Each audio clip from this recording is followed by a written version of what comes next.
클릭 한 번 안 했습니다. 마우스도 안 만졌어요. 그냥 평소처럼 업무용 AI 비서를 쓰고 있었을 뿐인데 회사 기밀 문서가 외부 이메일로 빠져나갔어요. 2025년 6월 마이크로소프트 365 코파일럿에서 실제로 터진 사고입니다. 보안업계에서 에코리크라고 부르는 건데요. 해커가 코드를 심은 게 아니에요. AI한테 이 문서를 정리해서 이 주소로 보내줘 라고 시킨 겁니다. AI가 그걸 정상 업무로 인식하고 그냥 수행했어요. 원래 사이버 공격이라고 하면 악성 코드를 심거나 시스템 버그를 뚫거나 뭔가 비정상적인 행위가 있었거든요. 백신이든 방화벽이든 이상한 행동을 잡아내면 됐어요. 근데 지금은 AI 알아서 판단하고 알아서 행동하는 시대잖아요. 공격자가 AI의 판단 자체를 조작하는 거예요. 기존 보안 도구로는 이게 정상인지 비정상인지 구분이 안 돼요. AI가 100번 중 99번은 멀쩡하게 작동하다가 딱 한 번 치명적으로 뚫립니다. 그 한 번을 기존 방식으로는 못 잡아요. 이것만도 심각한데 노스틱이라는 보안업체 조사 기준으로 기업 내에서 쓰이는 AI 도구의 65%가 IT 부서 승인 없이 돌아가고 있어요. 직원들이 개인 GPT를 회사 데이터베이스에 몰래 연결해서 쓰는 거예요. 이게 뚫리면 건당 추가 피해 비용이 평균 67만 달러라는 추정치가 나옵니다. 하나로 8억 원이 넘는 돈이 한 건에 날아가는 거예요. 잠깐, 이게 보안이랑만 관련된 얘기 같죠? 아닙니다. 이 AI 인프라를 깔고 있는 게 누군지 보면 연결이 바로 됩니다. 엔비디아 2026년 2월 25일 실적 4분기 매출 681억 달러, 전년 대비 73% 성장. 이 돈이 AI 데이터 센터에서 나왔고 그 데이터 센터 안에 들어가는 핵심 부품이 삼성전자와 SK 하이닉스가 만드는 HBM이에요. 삼성전자가 2026년 2월 12일 세계 최초 HBM4 양산 출하를 시작했고 코스피가 2026년 2월 25일 사상 최초 6천을 뚫은 게 이 랠리 때문입니다. 삼성전자, SK하이닉스 들고 계신 분들 많잖아요. 이 주식이 돈을 버는 바로 그 AI 데이터 센터가 방금 말씀드린 보안 빈자리를 동시에 키우고 있는 겁니다. AI로 돈은 벌고 있는데 그 돈을 지킬 방법은 아직 준비가 안 됐다. 그리고 준비할 시간이 생각보다 얼마 안 남았다. 이게 제가 드리고 싶은 이야기의 전부예요. 이제 시간이 왜 없는지를 말씀드려야 합니다. 이 부분을 꼼꼼히 짚어보면 지금 우리가 쓰는 인터넷 보안의 근간은 RSA라는 암호 체계입니다. 은행 거래, 군사통신, 의료기록 전부 2위에 올라가 있어요. 이걸 양자 컴퓨터로 깨려면 연산 단위인 큐빗이 많이 필요한데 그 필요량이 5년 만에 200배 줄었습니다. 비유를 하나 드리면 서울에서 부산까지 가는데 필요한 연료가 2021년에는 트럭 한 대 분량이었어요. 2025년에는 승용차 한 대분으로 줄었고 2026년에는 오토바이 한 대분이면 된다는 겁니다. 목적지는 같은데 진입장벽이 이렇게 빠르게 낮아지고 있어요. 숫자로 보면 이렇습니다. 2021년 두글 양자 AI팀의 크레이그 기드니가 RSA 2048 암호 해독에 큐빗 2천만 개가 필요하다고 했어요. 2025년 5월 같은 사람이 100만 개 미만으로 줄었다는 후속 논문을 냅니다. 20배 감소. 2026년 2월 12일 시드니의 아이스버그 퀀텀이 10만 개면 된다는 논문을 냅니다. 또 10배 감소. 2천만에서 10만으로 5년 만에 200배가 줄어든 거예요. 이건 좀 무겁게 받아들이셔야 합니다.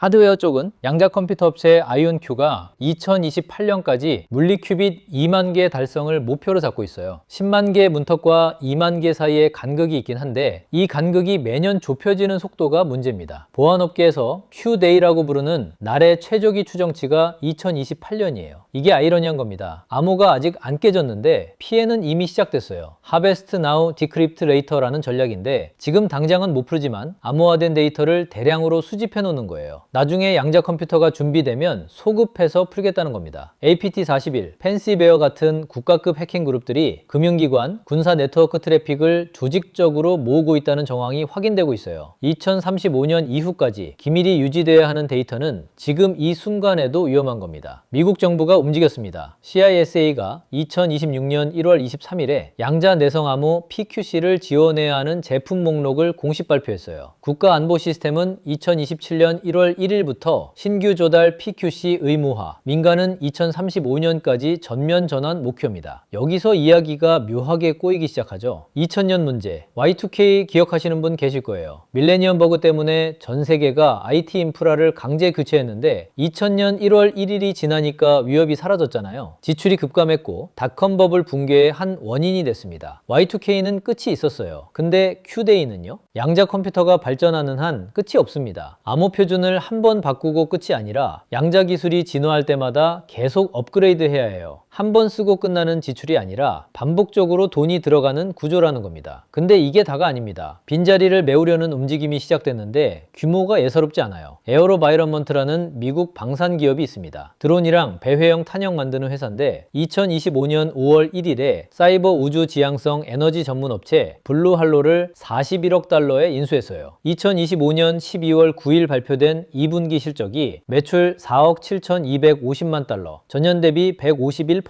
성장, 수주 잔고 11억 달러에 우주 장거리 레이저 통신 단말기 단일 계약만 2억 4천만 달러예요. 드론 만들던 회사가 위성 통신이랑 사이버 보안을 한 지붕 아래 넣은 겁니다. 우주, 사이버, 드론, AI가 하나의 시스템으로 묶이고 있어요. 정부 차원에서도 판이 벌어졌습니다. 2025년 11월 24일 행정명령으로 제네시스 미션이 출범했어요. 에너지부 주도로 국립연구소 17곳의 슈퍼컴퓨터, AI, 양자 기술을 통합하는 국가과학안보 플랫폼입니다. 2026년 2월 11일에 26개 국가과제가 발표됐고 아이다호 국립연구소랑 엔비디아가 AI 기반 원자력 배치 가속 파트너십도 체결했어요. 이 플랫폼에서 사이버 보안은 모든 과학 리더십의 전제 조건으로 명시되어 있습니다. JP 모건도 냄새를 맡았어요. 2025년 10월에 발표한 Security and Resiliency Initiative가 1.5조 달러 규모 10년 계획이고 자체 자본 100억 달러를 방위, 항공우주, 프론티어 기술 기업에 직접 투자합니다. 2025년 12월 8일에 버크셔 서웨이에서 워런 버핏의 투자 참모였던 토드 콤스를 데려와서 이 펀드를 맡겼어요. 미국 최대 은행이 국가 안보를 수익 모델에 통합하는 시대가 열린 거예요.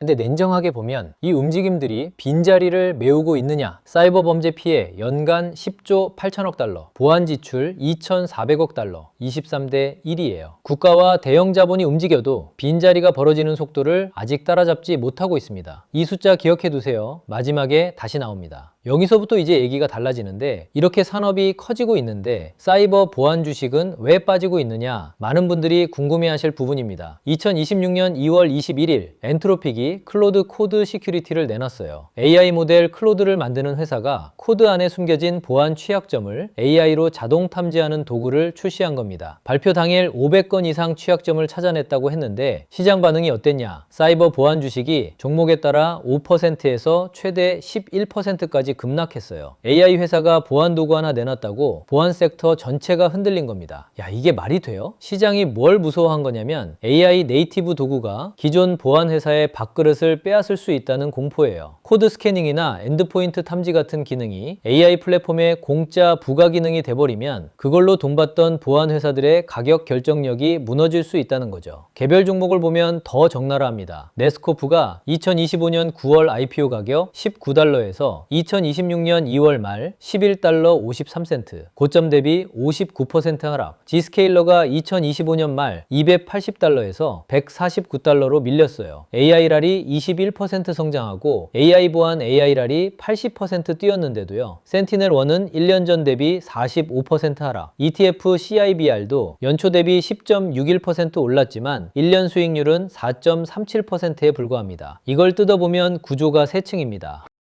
1층 산업의 구조적 성장, 보안 지출 2,400억 달러, 사이버 범죄 10조 8천억 달러, Q-데이 압축, CISA 의무화. 2층은 무너진 게 하나도 없어요. 2층 밸류에이션 조정. AI 열풍 속에서 과도한 프리미엄을 받았던 사스 기업들이 실제 이익을 보여달라는 시장의 요구에 멀티플이 깎이고 있는 겁니다. 3층 엔트로픽 효과. AI가 기존 보안업체의 해자를 침범할 수 있다는 공포. 근데 보안 전문업체 플로리록이 2026년 2월 26일에 전곡을 찔렀어요. AI가 사이버 보안을 대체하는 게 아니라 AI를 무시하는 사이버 보안이 대체되는 것이다. 크라우드 스트라이크가 3분기 매출 12억 3천만 달러에 ARR 23% 성장한 게 그 증거예요. AI를 품은 플랫폼 기업과 AI에 먹히는 니치 기업 사이에서 갈리고 있는 겁니다. 제가 보기엔 이런데 지금 빠진 건 1층이 무너져서가 아닙니다. 2층과 3층이 겹친 조정이에요. 산업이 성장한다고 아무 종목이나 다 오르는 건 아니거든요. 이건 구별해야 합니다. 그러면 이 구조를 이해한 다음에 실제로 뭘 볼 수 있느냐? 크게 세 가지 관점이 있습니다. 하나, 사이버 보안 업계에서는 AI를 자체 플랫폼에 녹여넣는 흐름이 생기고 있습니다. 이 구조를 이해하면 실적 발표 때 뭘 봐야 하는지 감이 잡힙니다. AI를 방어에 쓰는 기업이 살아남는 쪽이고 AI한테 밥그릇을 빼앗기는 기업은 그렇지 않은 쪽이에요. 이 갈림길이 지금 벌어지고 있는 겁니다. 둘, 이 업종 특성상 구독 매출이 늘면서 적자가 줄어드는 구간이 중요합니다. 실적 발표에서 ARR이랑 영업이익률 두 개만 같이 보면 흐름이 보입니다. 숫자가 개선되는데 시장이 안 믿는 상태인지 아니면 숫자 자체가 나빠지고 있는지 이걸 분기마다 직접 확인하는 습관이 중요합니다. 셋, 개별 기업 고르기 부담스러운 분들은 사이버 보안 섹터 ETF라는 게 있다는 것만 알아두시면 됩니다. CIBR은 플랫폼 기업 비중이 높고 핵은 방산 쪽까지 포함됩니다. 플랫폼 기업 중심이냐 방산까지 넓히냐 성격이 다르니까 구조를 이해하고 본인 판단에 맞는 쪽을 보시면 됩니다. 그리고 이건 미국만의 이야기가 아닙니다. 한국 사이버 보안 시장이 2026년 80.6억 달러에서 2031년 143.2억 달러로 연평균 12% 넘는 성장이 전망돼요. 다만 이건 시장 전체 규모 추정치고 개별 기업 실적과는 다른 이야기입니다. 서울시가 양자 내성 반도체 연구개발센터 양해각서를 체결했고 한국 정부가 2025년 양자 연구개발에 1억 3,600만 달러를 투입했습니다. 아까 기억해두라고 했던 숫자 다시 꺼내볼게요. 사이버 범죄 피해 10조 8천억 달러, 보안 지출 2,400억 달러, 23대 1. 이 23배 차이가 좁혀지는 과정에서 어디로 자금이 흘러가는지 그 구조를 이해하는 게 이 영상의 핵심이었습니다. 다만 그 경로 위에서 어떤 기업이 살아남고 어떤 기업이 밀려나는지는 방금 말씀드린 세 가지 관점으로 분기마다 직접 판단하셔야 해요. 영상이 도움되셨다면 구독, 좋아요, 알림 설정 부탁드립니다.